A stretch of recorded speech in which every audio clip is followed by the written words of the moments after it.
Hi! Hello! నమస్తే. నేను మీ Ram Srinivas. Welcome to my channel Ram cricket updates. So, actually ఇది కూడా లేట్ రివ్యూనే బట్ తప్పట్లేదు ఇస్తున్నా. Chennai and Mumbai match. So, ప్రతి ఒక్కళ్ళకి కూడా ఫ్యాన్ బేస్ ఉన్న స్ట్రాంగ్ టీమ్స్‌లో Chennai and Mumbai is a key place. And moreover 2 టీమ్‌లకి కూడా చెరో 5 ట్రోఫీలున్నాయి. ఈ 17 ట్రోఫీస్‌లో ఓన్లీ 10 ట్రోఫీస్ ఈ 2 టీముల మధ్య ఉన్నాయి. రిమైనింగ్ 7 ట్రోఫీస్ రిమైనింగ్ టీమ్స్ అన్నీ కూడా షేర్ చేసుకున్నాయి. అంత టఫ్ కాంబినేషన్స్ ఉన్న టీమ్ ఇది. అన్‌ఫార్చునేట్‌లీ ఈ మ్యాచ్‌లో కెప్టెన్ హార్దిక్ పాండ్యా లేడు. ఈ మ్యాచ్‌కి కెప్టెన్ కింద సూర్యకుమార్ యాదవ్ వ్యవహరించాడు. సో, అలాగే Rohit Sharma one of the key player in that team. So after the champion trophy and Rohit Sharma మొత్తం ఇండియన్ టీమ్ అంతా ఆడుతుంది ఈ ఐపీఎల్ సిరీస్ మాత్రమే. And coming to the match డీటెయిల్స్కి వస్తే ఫస్ట్ టాస్కి వచ్చేసరికి చెన్నై సూపర్ కింగ్స్ టాస్ గెలిచి బౌలింగ్ అన్నది చూస్ చేసుకుంది. సో మేబీ పిచ్ అనేది టఫ్గా ఉందేమో. చెపాక్ స్టేడియం చెన్నైలో జరిగింది మ్యాచ్. సో టఫ్గా ఉందేమో. చెపాక్ స్టేడియం ఎప్పుడు కూడా లో స్కోర్స్కే పెట్టింది పేరు. సో మ్యాచ్ కొంచెం డల్గానే జరిగిందని చెప్పాలి. బట్ ఏంటంటే వెరీ టఫ్గా జరిగింది. ఎందుకు అంటే ఎవరు గెలుస్తారా అని చివరి వరకు కూడా వెళ్ళింది మ్యాచ్ అన్నది. ఫస్ట్ ముంబై బ్యాటింగ్ చేసింది. సో ఫస్ట్ ముంబై బ్యాటింగ్ చేసినప్పుడు స్టార్టింగ్లోనే రోహిత్ శర్మ వికెట్ ఫస్ట్ ఓవర్లోనే రోహిత్ శర్మ వికెట్ పడిపోయింది. అండ్ రిక్లటన్ అండ్ జాక్స్ వీళ్ళందరూ వికెట్స్ కూడా వెంటనే పడిపోయి. బట్ రోహిత్ చాలా పీకల్లో కష్టాల్లో ఉన్నప్పుడు సూర్యకుమార్ యాదవ్ అండ్ తిలక్ వర్మ కొంచెం మ్యాచ్ని నడిపించే ప్రయత్నం చేశారు. వాళ్ళిద్దరూ నడిపించకపోతే ముంబై ఇంకా చాలా చాలా టఫ్ పొజిషన్లో ఉండేది. సో చెన్నై బౌలింగ్కి వచ్చేసరికి player of the match Afghanistan player Noor Ahmad. So he's a player of the match and he took 3 వికెట్లు తీశాడు. 3 కూడా చాలా కీలకమైన వికెట్లు తీశాడు. ఈ మ్యాచ్కి ఏదైనా హైలైట్ ఏదైనా ఉంది అంటే 2 విషయాలు. 2 కూడా ధోనికి సంబంధించిన విషయాలే.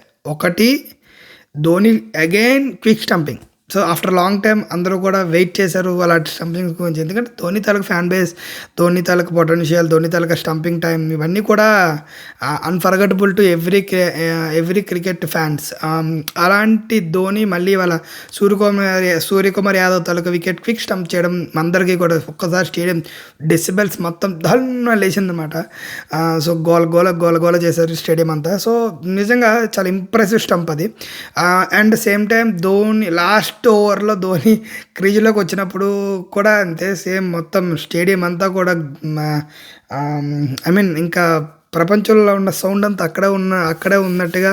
సో మూమెంట్ గురించి అందరూ వెయిట్ చేశారు. సో బ్యాట్ ధోని పట్టుకొని క్రీజ్లోకి రావడం గురించి ఈ 2 తాలూకు మ్యాచ్ హైలైట్స్. రిమైనింగ్ మ్యాచ్ అంతా కూడా కొంచెం రెగ్యులర్గానే కొంచెం సోగానే జరిగింది. చెప్పుకోవడానికి పెద్ద ఇంట్రెస్టింగ్ టాపిక్స్ అయితే పెద్దగా ఏమీ లేవు.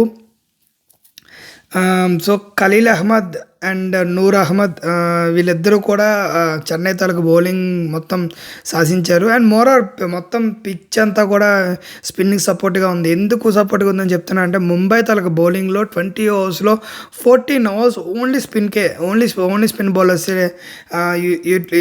సో చెన్నై బ్యాటింగ్ వచ్చేసరికి వాళ్ళ తమ్నైల్ చూశారు కదా, రవీంద్ర విజయం అని. అంటే రచిన్ రవీంద్ర అండ్ రవీంద్ర జడేజా వీళ్ళిద్దరూ కూడా చెన్నై మ్యాచ్ మొత్తాన్ని కూడా శాసించారని చెప్పాలి. సో అందుకని రవీంద్ర విజయం అని పెట్టాను. సో తమ్నైల్ కూడా బికాజ్ రచిన్ రవీంద్రకు వచ్చేసరికి సో హీజ్ ఓపెనర్గా దిగాడు. మ్యాచ్ ఎండింగ్ వరకు కూడా నాట్అవుట్గా నిల్చున్నాడు. 65 రన్స్ని స్కోర్ చేశాడు.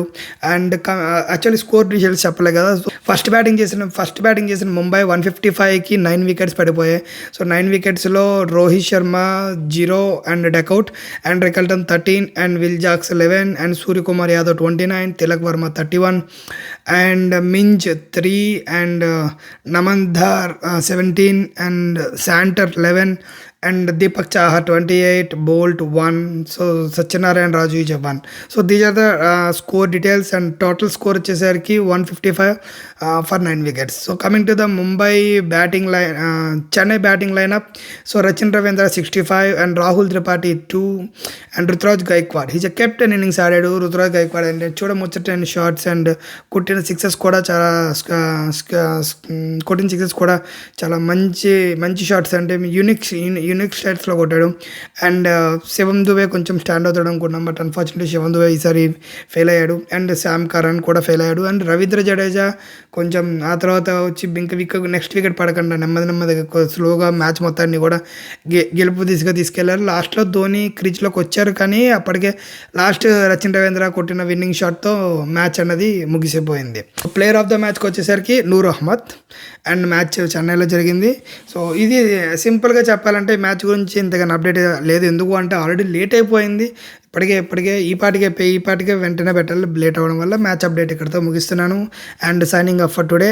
అండ్ కమింగ్ టు అందరం చెపాక్ నుంచి వైజాగ్ వెళ్ళిపోదాం. వైజాగ్ మ్యాచ్ డీటెయిల్స్ అన్నీ కూడా చాలా క్లియర్గా తెలుసుకుందాం. సో వైజాగ్ మ్యాచ్ తాలూకా రివ్యూ అన్నది not review, it's a preview అన్నది ఇప్పుడు చెప్తా క్లియర్గా. సో మ్యాచ్ తాలూకా స్క్వాడ్స్ ఎలా ఉన్నాయి, ఎవరు టాప్ లెవెల్లో ఉండబోతున్నారు, మ్యాచ్ తాలూకా హైలైట్స్ ఏంటి, వైజాగ్ పిచ్ వాతావరణం ఎలా ఉంది, సో అక్కడ వెదర్ ఎలా ఉంది, ఇవన్నీ కూడా ఒకసారి ఇప్పుడు కమింగ్ నెక్స్ట్ వీడియోలో అన్నది నేను మీకు అప్లోడ్ చేస్తాను.